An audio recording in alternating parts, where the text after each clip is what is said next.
Assalamualaikum dan selamat pagi murid-murid. Hari ini kita teruskan lagi dengan mata pelajaran Teknologi Maklumat dan Komunikasi tahun 6. Hari ini kita akan belajar tentang bagaimana caranya hendak memisahkan pseudokod kompleks kepada pseudokod yang lebih ringkas. Okey, standard kandungan 2.0 menggunakan algoritma melalui pseudokod dan carta alif. Standard pembelajaran 2.6 memisahkan pseudokod kompleks kepada pseudokod secara urutan dan pseudokod secara pilihan tunggal. Objektif pada hari ini, murid dapat memisahkan pseudokod kompleks kepada pseudokod secara urutan dan secara pilihan tunggal. Kriteria kejayaan, murid dianggap berjaya sekiranya dapat memisahkan pseudokod kompleks kepada pseudokod secara urutan dan pseudokod secara pilihan tunggal. Okey, murid boleh semak buku teks muka surat 37 hingga 39. Okey, murid-murid boleh baca petikan tersebut. Baiklah, kita semak pseudokod yang telah diberikan. Pseudokod ini adalah sebenarnya pseudokod untuk mencari huruf vokal. Mari kita bantu Najmi. Okey, pseudokod tersebut sebenarnya mempunyai pseudokod yang lebih ringkas. Okey. Aktiviti dia dalam pseudokod ini ialah mencari huruf vokal, iaitu huruf vokal O. Yang seperti kamu tengok kat sini kan, pseudokod ni ialah pseudokod kompleks yang sukar difahami. Kamu tak fahamkan, kamu tengok. Tetapkan rows pada koordinat tertentu, tetapkan huruf R pada koordinat tertentu. Apa dia sebenarnya tu? Okey, baiklah. Pseudokod kompleks ialah sebenarnya satu pseudokod panjang yang mengandungi gabungan pseudokod secara urutan dan secara pilihan tunggal.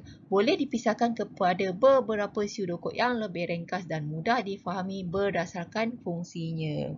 Okey, ni kalau kamu dah faham bagaimana cara nak buat pseudokod ringkas, kamu digabungkan jadi pseudokod kompleks. Tapi ni sekarang ni kita tengok daripada pseudokod kompleks, kita ringkaskan kepada pseudokod secara urutan dan juga pseudokod secara pilihan tunggal. Baiklah, mari kita bantu Najmi bagaimana hendak meringkaskan pseudokod kompleks tersebut. Yang seperti kamu tahu, sebenarnya dalam pseudokod ini terdapat 4 pseudokod ringkas. Itu terdapat 4 pseudokod yang boleh kita ringkaskan. Okey, mari kita tengok sama-sama. Yang pertama kita cari ialah pseudokod rows. Okey, ni rows Okey, pertama sekali ialah kita mula. Kamu gariskan di sini mula. Okey, tetapkan rows pada koordinat tertentu sebab pseudokod rows kan? Tertentu. Lepas tu ketik kekunci huruf. Okey. Jika kekunci O diketik, okey ni. Maka. Ingat kalau maka apa? Itu adalah pilihan tunggal. Maka tambah saiz rows. Papan rows bersaiz baharu dan tamat. Sebab kita kunci huruf rows, perkataan rows tu. Jadi bila kita ketik, tetapkan rows pada koordinat tertentu tu, dia akan jadi macam ni lah. Kunci pada koordinat tertentu, jika kunci O diketik, maka tambah saiz bersaiz baharu. Jadi kat sini kamu tahu kalau ada perkataan jika dan maka, ianya ialah pilihan tunggal. Okay, yang ni tak ada apa-apa, ni maksudnya ialah urutan. Okey, nampak tak? Pseudokod di atas mengandungi aliran secara urutan. Pseudokod di atas juga mengandungi satu pilihan tunggal. Saiz rows akan bertambah apabila kekunci O diketuk. Ni bila kita tetapkan rows tu dulu. Baru kita jumpa bila kita saiz rows tu kita tetapkan, lepas tu kekunci tu huruf jumpa. Jadi macam itulah. Okey, seterusnya ialah pseudokod huruf R. Okey, kalau huruf R pula, kamu tengok kat sini, Ini sebenarnya adalah daripada sini. Mana yang dipisahkan tu? Okey. Mula, okey, sama mula. Tetapkan huruf R. Sebab tadi kita dah buat yang rows kan? Rows tu kita padam, potong. Okey. So, sekarang kita buat yang kedua pula. Tetapkan huruf R pada koordinat tertentu. Gerakkan huruf R secara rawak. Okey, ni. Kemudian, ketik kekunci sama juga dengan yang atas tadi, kekunci huruf. Sebab kita tekan huruf A, nak tentukan huruf A kan. Jika kekunci O diketik, maka gerakkan huruf R ke koordinat tertentu dan tamat. Okey, ini adalah pilihan tunggal sebab ada perkataan marker dan gerakan dan juga urutan. Dia bergabung kat situ. Okey. Seterusnya, ini huruf O. Sekarang kita daripada huruf O. Okey, mula. Kita ketik ke kunci huruf, terus je keluar huruf O. Bila keluar huruf O, jadi kita kena paparkan huruf O dan gerakkan O ke koordinat tertentu dan tamat. Ini adalah pilihan tunggal. Kat sini pilihan tunggal, dia tak ada pilihan lain kan. Satu je. Tapi kalau yang tadi sebab ada huruf S, lepas tu baru keluar huruf O. Itu jadinya ada pilihan tunggal dan juga urutan. Tadi bersama huruf R kan ada pilihan urutan dan juga pilihan tunggal. Baru kita jumpa huruf O. Itu maksud dia. Ni sama juga dengan huruf S. S pun sama jugalah cara dia dengan teknik huruf R. O, A. O itu je lain sebab kita nak cari koordinat huruf A. Huruf O. Okay, faham tak? Okay, jadi kita tengok aktiviti seterusnya. Ke surat 39. Ni kita tengok sama-sama ya. Memisahkan pseudocode. Pisahkan pseudocode di sebelah kepada beberapa pseudocode yang lebih ringkas berdasarkan fungsinya. Okey, berdasarkan fungsinya. Okey, kat sini aktivitinya ialah sebenarnya kita nak cari huruf. Bila kamu fahamkan balik dia punya pseudocode ni, kamu akan nampak. Sebenarnya dia nak cari huruf vokal U dan juga huruf A. Sebab kat sini ada pilihan tunggal. Huruf U dan juga huruf A. Okey, kita perlu kat sini kamu akan dapat 5 pseudocode ringkas daripada pseudocode kompleks ini, iaitu yang pertama ialah pseudocode bunga. Nampak ni bunga. Lepas tu pseudocode huruf B. Lepas tu pseudocode huruf U. U yang tadi tu sebab kita nama bunga B-U-N-G-A. B-U. Lepas tu kita cari pseudocode huruf N. Pseudocode huruf G. Dan pseudocode huruf A. Nampak tak tu? Sebenarnya kita nak cari pseudocode bunga ni. Ni B-U-N-G-A. Okey, faham? Sama juga dengan konsep yang sebelum ni yang cikgu terangkan tadi. Okey. Pertama sekali kita nak cari pseudocode bunga. Okey, pseudocode bunga yang pertama ialah apa dia? Mula. Mesti dalam pseudocode kita mesti ada perkataan mula. Okey, sebab kita nak cari bunga kan. Mestilah tetapkan bunga pada koordinat tertentu. Okey. Lepas tu ketik ke kunci huruf. Lepas tu sebab kita bunga kan. Okey, betul lah. Tetapkan bunga pada koordinat tertentu. Lepas tu ketik ke kunci huruf. Jika kunci U diketik, maka papar huruf U. Maksudnya bila dia ketik ke kunci huruf tu, jumpa huruf U kita ketik, maksudnya kita tekan, maka tambahlah saiz bunga tu. Bila dah tambah saiz bunga, bunga tu jadi besar dan kita papar bunga yang bersaiz baharu. Tetapi jika kunci A diketik, maka huruf A tambah saiz bunga.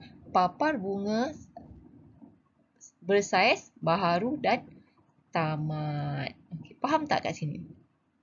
Okey, kat sini sebenarnya kita tetapkan bunga. Okey, sebab kita nak cari pseudocode bunga. Bukan kita nak cari pseudocode huruf vokal Bukannya nak cari pseudocode huruf B. Jadi kita ambil kat bunga. Tetapkan bunga. Ada bunga tu kita tetapkan kat mana. Lepas tu kita ketik mana kita tekan huruf.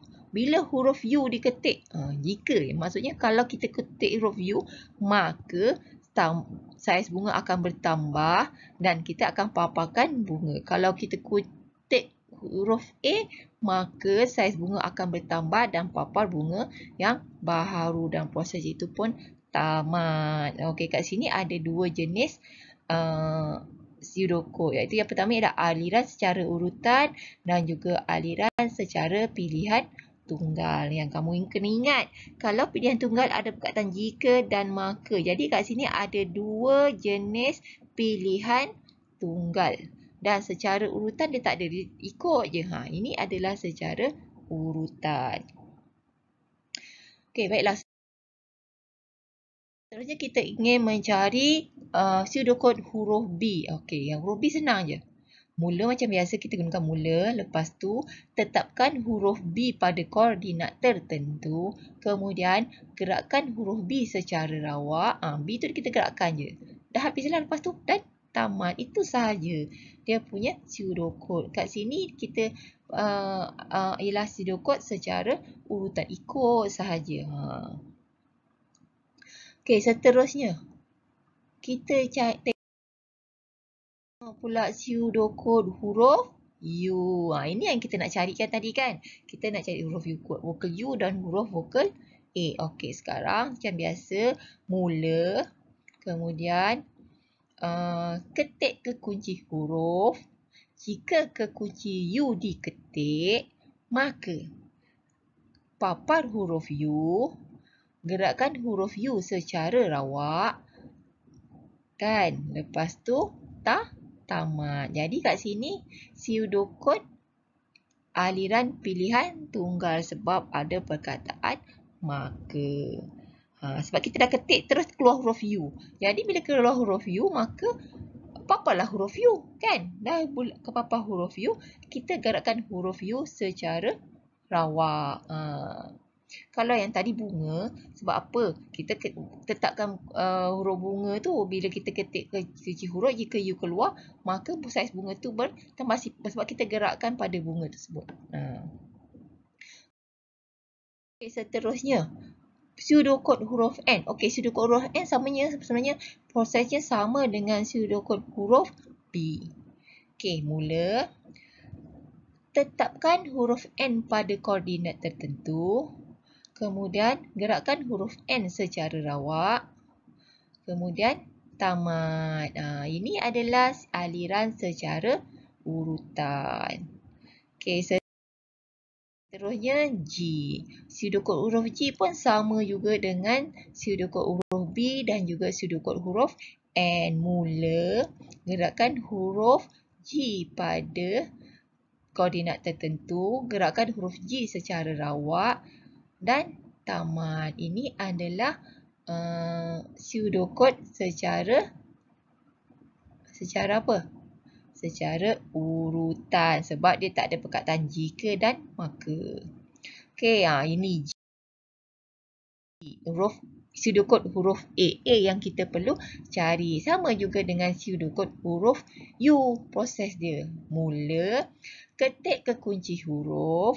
Kemudian, jika kekunci A diketik, maka papar huruf A. Gerakkan huruf A secara rawak dan tamat.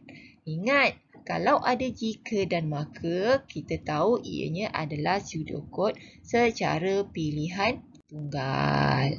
Okey, cikgu harap kamu faham bagaimana cara hendak memisahkan pseudocode. Okey, setakat ini saja untuk hari ini. Sekian, terima kasih.